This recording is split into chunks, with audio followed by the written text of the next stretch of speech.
ஏய் அழற பொண்ணே கொஞ்சம் சிரிச்சு போடு, அந்த சிரிப்புக்குள்ள துன்பம் எரிச்சு போடு.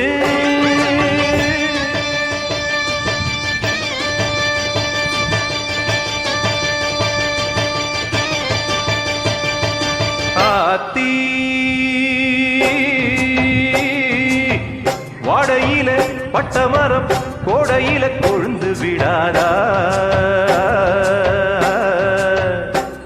அடி போடி முள்ளுக்குள்ள போட்ட வேத முட்டி முட்டி முளைச்சு விடாதா. அழுது புலம்புறது அர்த்தமில்ல அம்மாளு, நம்பியே நடந்து வந்தா நாளைக்கு நீ நம்மாளு.